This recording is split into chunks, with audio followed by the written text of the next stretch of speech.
প্রতিযোগিতা নামে এটা প্রতিযোগিতা, কারণ নিজেদের মধ্যে উৎসাহিত করার জন্য এটা করতে হয়।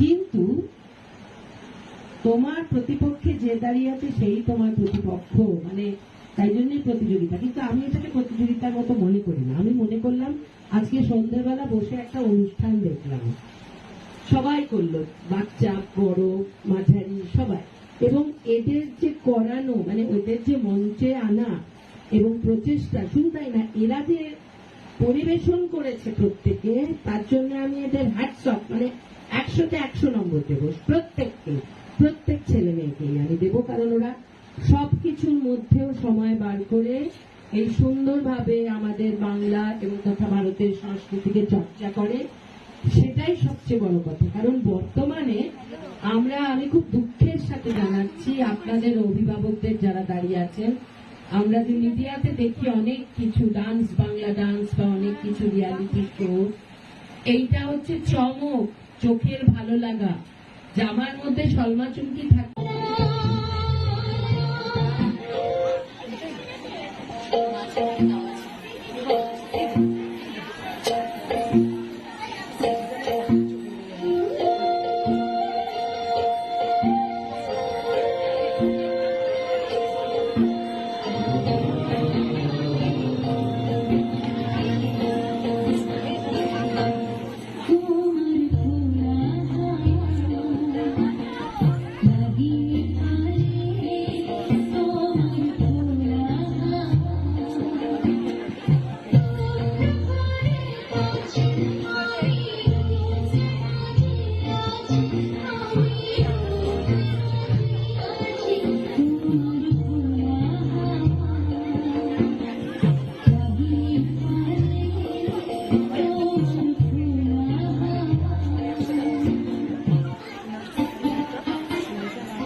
পুড়িয়ে দেবে আগুন জ্বালো, আগুন জ্বালো।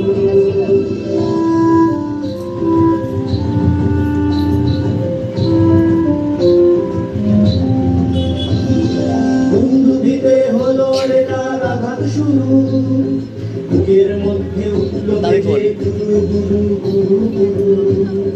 দুন্দুভিতে হলো রেখার আঘাত শুরু, বুকের মধ্যে উঠল বেজে গুরু